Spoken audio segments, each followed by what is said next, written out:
Los cantores rusos, de Iván Turgeniev. La aldea de Kolotova era en otro tiempo propiedad de una anciana a quien le habían puesto el sobrenombre de la Esquiladora, debido a su carácter ávido y de empresa. Ahora pertenecía a un alemán de Petersburgo. Construida sobre un montículo, la atraviesa un horrible barranco que forma el medio de la calle. Las aguas de la primavera y del otoño se juntan en la concavidad del barranco y separan el caserío en dos partes próximas, pero muy diferentes. No se puede echar un puentecillo sobre tal especie de río, cuyo lecho de arcilla está encajado a gran profundidad. Aunque el aspecto del paraje nada tiene de agradable, no hay habitante de los alrededores que no conozca la aldea y no venga con frecuencia a ella. Al comienzo del barranco hay una casita aislada de la población. Una chimenea remata su techo de paja. Tiene una sola ventana, que se abre hacia el lado del barranco, y en el invierno, cuando la luz de adentro pasa a través de sus cristales, parece un ojo de miradas penetrantes. Se la ve desde lejos. Sirve a guisa de estrella conductora a los viajeros cuando hay niebla y tiempo brumoso. Esta isba no es otra cosa que una taberna o un pritini, como dicen en el país.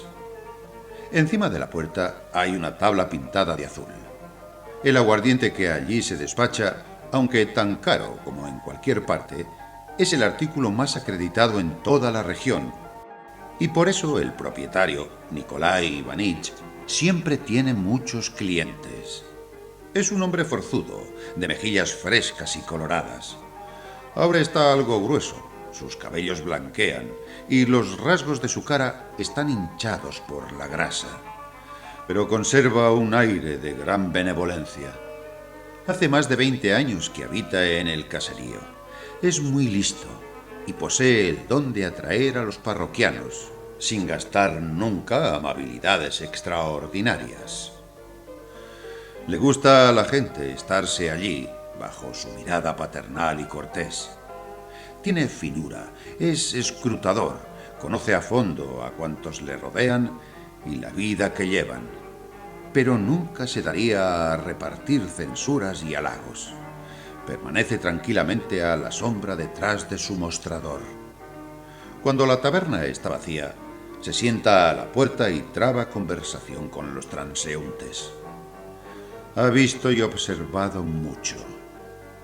Conoció a tantos gentiles hombres que venían a proveerse de aguardiente en su casa.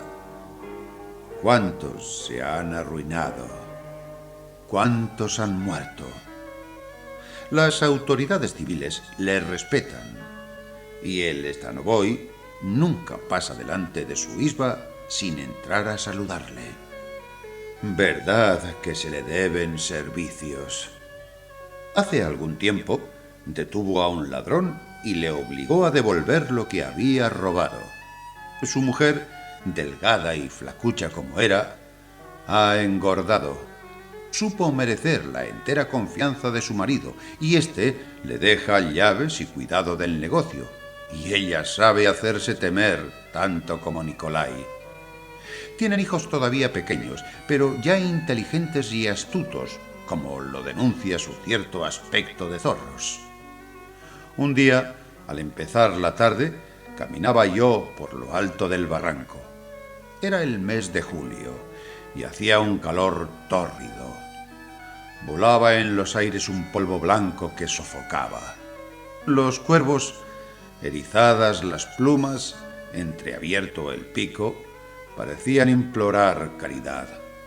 Solamente los gorriones no dejaban su griterío y se perseguían piando con la vivacidad de siempre. Me moría de sed. No tienen pozo los habitantes de esta aldea. Se conforman con el agua borrosa de un estanque cercano. A mí este limo me repugnaba y decidí pedir a Nikolai un vaso de cuas o una cerveza. Si, como dije, nunca es atrayente el aspecto de la aldea, durante el verano resulta absolutamente espantoso. La deslumbradora claridad del sol hace resaltar toda la fealdad de estos techos de paja. El barranco profundo, una plazuela quemada por el sol y donde se ven algunas gallinas éticas. Luego el estanque negro, bordeado de lodo por un lado y en el otro un dique en ruinas, y más lejos un ribazo donde un rebaño de ovejas busca una brizna de pasto. Entré en la aldea. Me miraban los chiquillos con aire de asombro. Sus ojos se dilataban para verme mejor y los perros ladraban en todas las puertas. Minutos después, llegaba a la taberna. Un campesino alto salió a la puerta. Estaba sin sombrero y retenía su capa de frisa un grueso cinturón. Su cara era flaca y una espesa cabellera gris dominaba su frente arrugada. Llamaba a alguien y no parecía del todo dueño de sí, indicio cierto de abundantes libaciones. «¡Ven!», gritaba con voz ronca y realzando las espesas cejas. «Parecía que no puedes arrastrarte siquiera. Vamos, hermano, pronto». El hombre a quien se dirigía era pequeño, rechoncho y cojo. Venía por el lado derecho de la isba. Llevaba una larga túnica bastante limpia, un bonete muy puntiagudo encasquetado, lo que le daba una expresión maliciosa. Una perpetua sonrisa, fina y amable, vagaba constantemente en sus labios. «Voy, amigo», dijo acercándose a la taberna. «¿Por qué me llamas? ¿Qué ocurre?» «Ah, ¿qué puede hacerse en una taberna, amigo? Hay gente que te espera. Iaka el turco, Dick Ibarin y el capataz Gisdra. Han apostado un cuarto de cerveza a ver quién canta mejor». «Iaka va a cantar», dijo el recién llegado, es decir, Morgach. «¿Verdad, hermano? ¿No será molestarse en vano?» «No», dijo el otro, o Baldoni. «Cantarán. Hay una apuesta». «Entremos entonces». Y agachándose, pasaron el umbral de la taberna. Esta conversación me interesó, porque había oído hablar de Iaka el turco como de un gran cantor. Quise juzgar por mí mismo.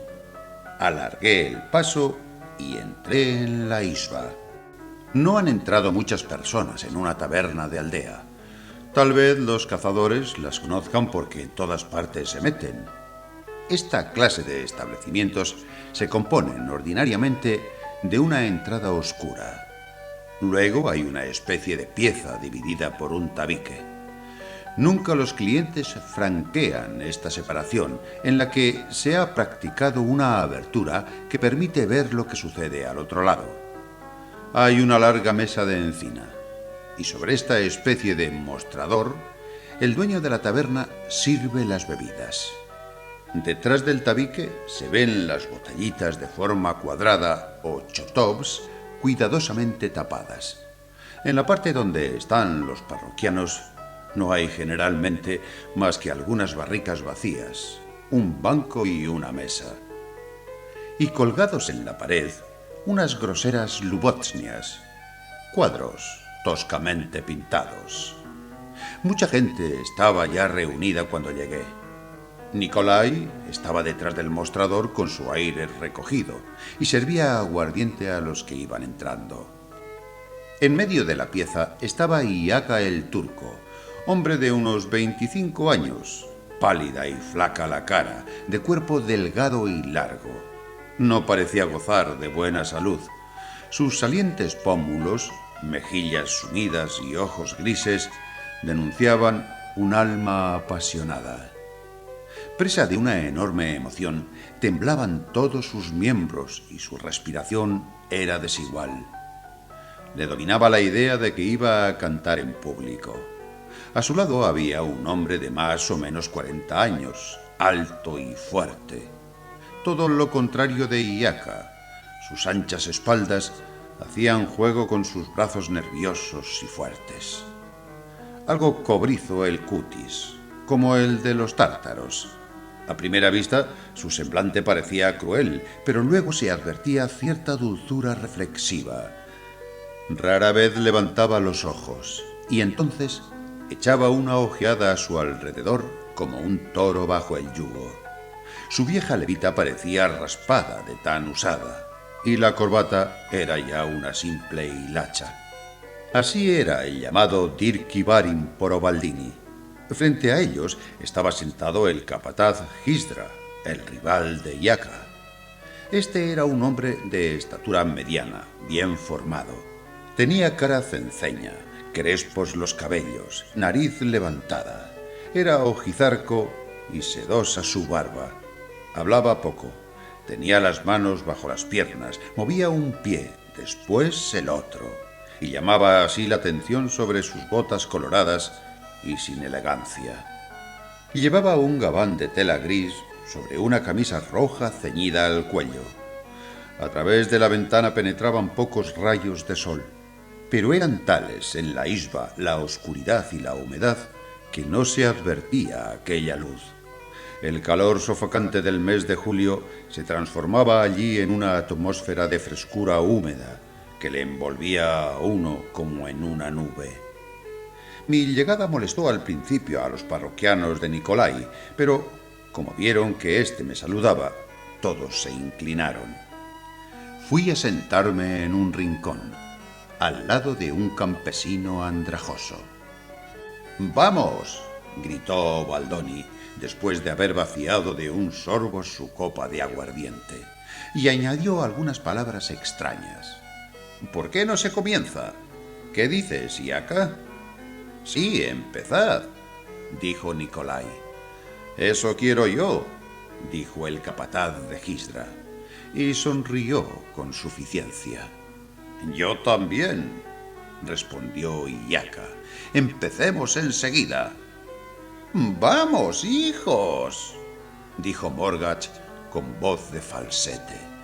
«Hay que comenzar». «Ya es tiempo», exclamó Dikivarin. Iaka se estremeció. El capataz, poniéndose en pie, tosió para tomar aplomo y preguntó a Dikivarin con voz altanera: «¿Quién ha de cantar primero?» «Tú, hermano, tú», le gritaron al capataz. Movió éste los hombros y miró hacia el techo, callado, con actitud inspirada. Dikivarin propuso que se eche a la suerte y se ponga el cuartillo de cerveza en la mesa. Nicolai se agachó, levantó del suelo la medida indicada y la puso en el mostrador.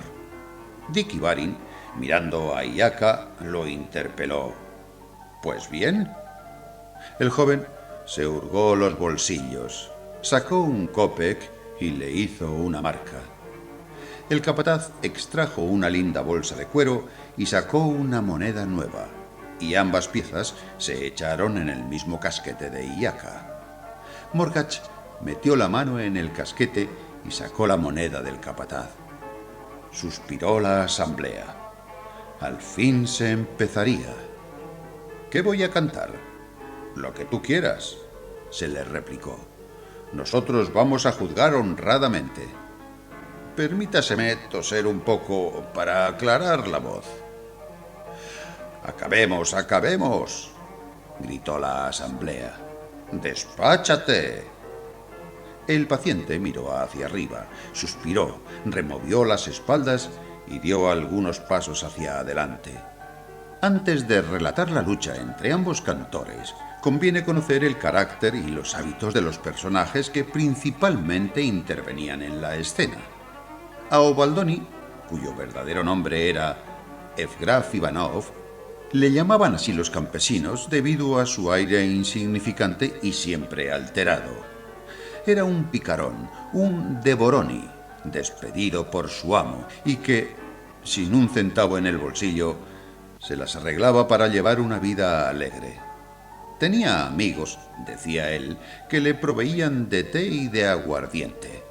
Cosa falsa, porque Obaldoni No era de trato tan agradable que se le pudiese hacer regalos. Más bien, fastidiaba con su charla continua, su familiaridad confianzuda y sus risotadas nerviosas. No sabía cantar ni bailar. Nunca salió de su boca una palabra inteligente. Y en las reuniones los campesinos estaban acostumbrados a verle y soportarle como un mal inevitable. Solamente Dicky Barin tenía sobre él alguna influencia.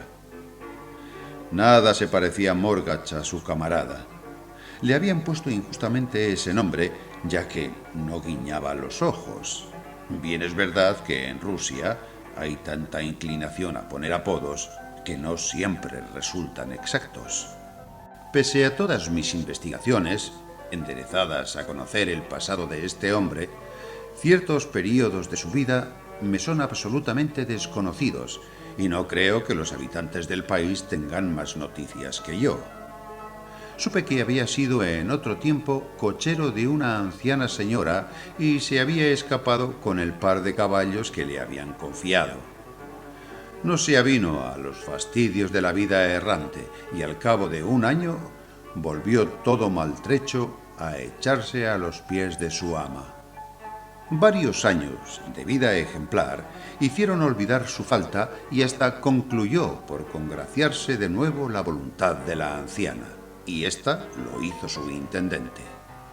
Después de morir su ama, se halló, no se sabe cómo, emancipado de la servidumbre, inscrito entre los burgueses.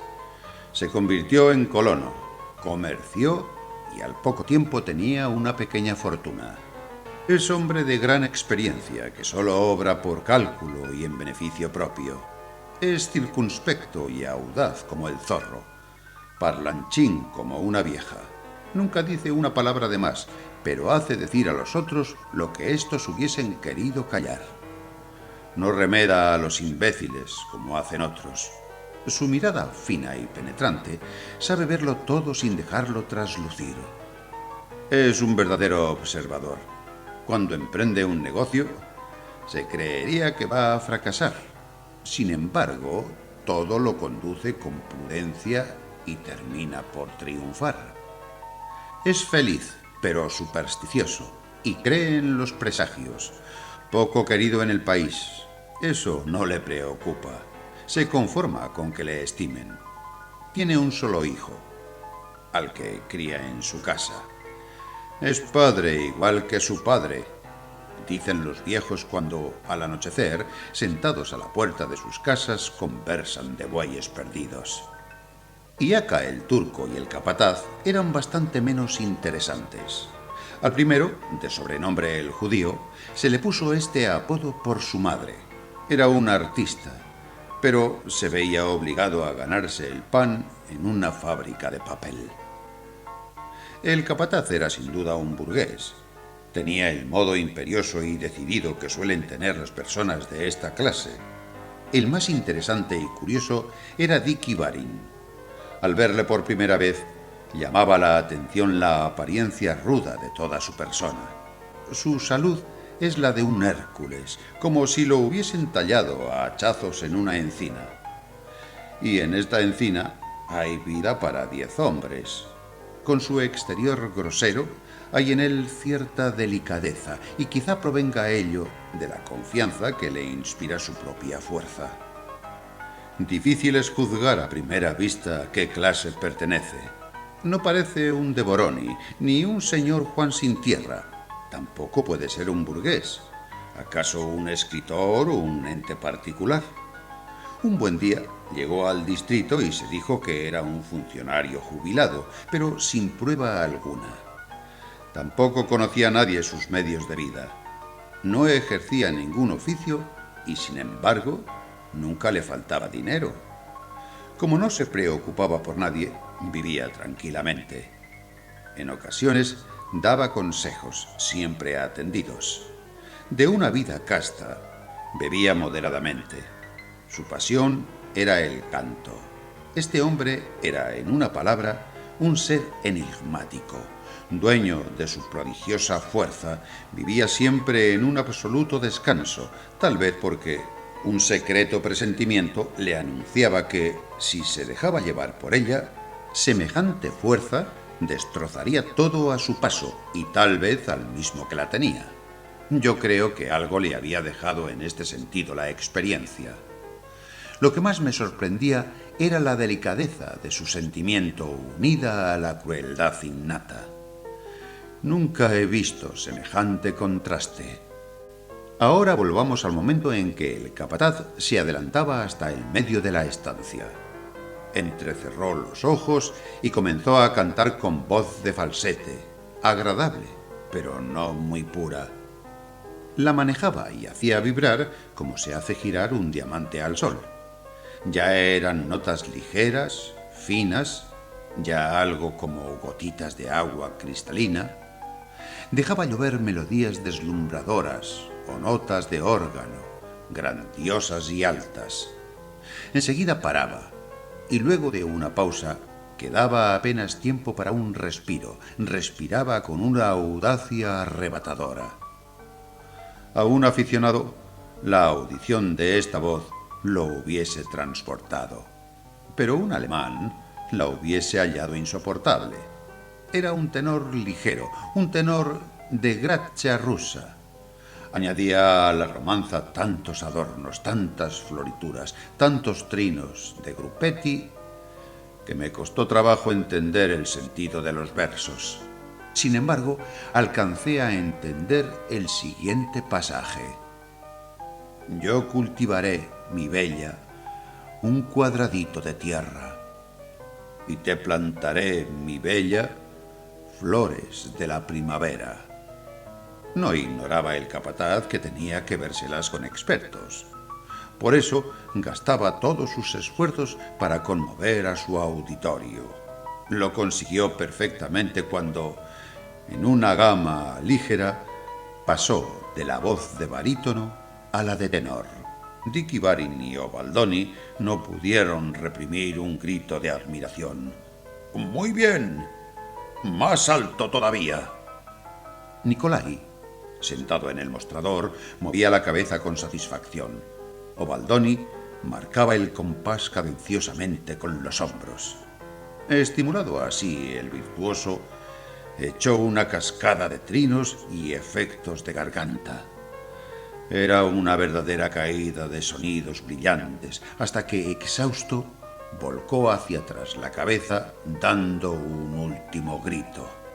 El auditorio unánime aplaudió frenéticamente. Obaldoni le saltó al cuello y lo enlazó con sus huesudos brazos que por poco ahogan al cantor. La cara hinchada de Nicolai enrojeció juvenilmente y Iaka exclamó como loco: ¡El bravo! ¡Qué bien ha cantado! Mi vecino, el campesino andrajoso, decía golpeando la mesa con el puño: ¡Qué bien estuvo! ¡Endiabladamente bien! Y escupía. ¡Qué placer nos ha dado!, seguía gritando Obaldoni sin soltar al capataz. ¡Sí, has ganado! Iaka no tiene tu fuerza.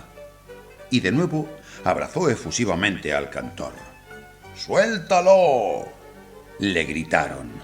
¿No ves, bruto, que está rendido? Anda, te has pegado a él como una hoja mojada. Bueno, que se siente. Voy a beber a su salud. Extenuado el cantor, se dejó caer en un banco. «Cantas bien», dijo Nicolai recalcando la frase, como quien conoce el valor de sus palabras. «Ahora vamos a oír a Iaka». «Sí, ha cantado muy bien», exclamó de pronto Poleka, la mujer del tabernero.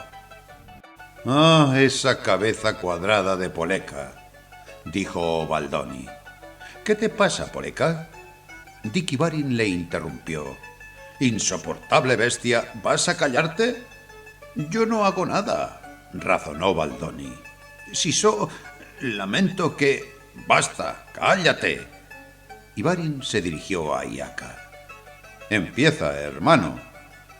No sé lo que es, pero tengo algo aquí, en la garganta. No puedo... Nada de remilgos, dijo Nicolai, y procura cantar tan bien como el capataz. Se quedó Iaka durante un rato con la cabeza entre las manos. Luego se recostó en la pared. Tenía el rostro pálido, como el de un muerto, y los ojos abiertos a medias. Lanzó un largo suspiro y empezó. Primero fue un sonido débil, tembloroso, algo como un vago y lejano eco. Produjo una singular impresión. Siguió un sonido más amplio, más atrevido. Con admirable destreza el artista abordó el tono alto. Sabía gobernar su voz e hizo vibrar las notas con extraordinario talento. Todos nos maravillamos cuando entonó este canto melancólico. Muchos senderos llevan al bosque florecido. Estas palabras hicieron gran efecto. Rara vez había oído una voz tan bella expresar tan bien los acentos de la pasión y de la desesperación, de la calma y de la dicha. Era realmente un canto ruso, una romanza que tocaba el corazón. Iaka se animaba más y más. Se dejaba llevar por la inspiración que lo dominaba y que comunicaba a sus oyentes. Recordé un día en que yo estaba, a la hora de la pleamar, en una playa donde las olas venían a deshacerse tumultuosamente. Una gaviota de blancas alas bajó a posarse cerca de mí. Estaba vuelta hacia el mar, cubierto de púrpura, y de cuando en cuando abría sus grandes alas, como saludando a las olas y al disco del sol. Este recuerdo acudió a mi memoria mientras miraba a Iaka, inmóvil ante nosotros y dando toda su alma en la voz y encantándonos con sus hermosas melodías. Cada una de sus graves notas tenía algo de grande, de vago, como el horizonte de nuestras etapas. Ya me subían las lágrimas a los ojos cuando alguien empezó a sollozar cerca de mí. Me di la vuelta. Era la mujer de Nicolai, que lloraba apoyándose en la ventana. Iaka miró hacia ella y desde ese momento su voz fue aún más bella y arrebatadora. Estábamos todos sobreexcitados. No sé cómo habría concluido aquello si el cantor no se hubiese parado en medio de una nota alta. Nadie se movió. Nadie dijo una sola palabra. Iaka nos había transportado a un mundo nuevo. Iaka, dijo al fin Dicky Barin, poniéndole una mano en la espalda. Pero no pudo decir más. El capataz, levantándose, se aproximó y balbuceó penosamente. Tú, eres tú, ganaste. Y enseguida salió afuera. Apenas se hubo marchado, el encantamiento en que estábamos sumergidos empezó a disiparse. Obaldoni dio un salto, procurando reír y agitando sus largos brazos. Morgach felicitó al artista y Nicolai no pudo menos que ofrecer un segundo cuartillo. Dicky Barin era feliz, y la sonrisa que vagaba en sus labios contrastaba singularmente con la expresión habitual de su rostro. En cuanto al campesino de los andrajos, lloraba como un niño, y de cuando en cuando le oíamos exclamar: «¡Que sea yo un hijo de perra si éste no ha cantado bien!». El cantor gozaba su triunfo. Hizo que buscaran al capataz, pero no se le encontró. Obaldoni llevó a Iaka hasta el mostrador, clamando: «¡Sigue cantando, sigue hasta la noche!». Me retiré después de mirar una vez más a Iaka. Afuera el calor era excesivo, la atmósfera de fuego. En el azul del cielo se hubiera dicho que vagaban puntos luminosos.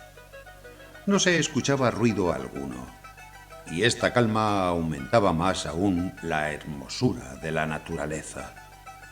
Agobiado por la fatiga, Llegué hasta un cobertizo donde me tendí sobre las hierbas que acababan de cortar. Tenía el heno un aroma embriagante. Tardé mucho en dormirme. El canto de Iaka resonaba en mis oídos, pero el cansancio y el calor me dominaron. Desperté cuando ya era de noche. Los últimos resplandores del crepúsculo huían en el horizonte. Algunas estrellas brillaban con vivo fulgor. Perduraba en la temperatura mucho calor del día y con el pecho oprimido se ansiaba un soplo de aire. En la aldea se encendieron algunas luces y la ventana de la taberna estaba plenamente iluminada. Llevado por la curiosidad, me dirigí hacia la casa de Nikolai. Miré a través de los cristales y tuve una impresión de repugnancia. Aquellos a quienes había visto por la tarde estaban todavía, pero en completo estado de embriaguez. Iaka tartamudeaba una especie de canción, mientras el campesino andrajoso y Obaldoni intentaban bailar. Solamente Nikolai, en su carácter de tabernero, conservaba su dignidad.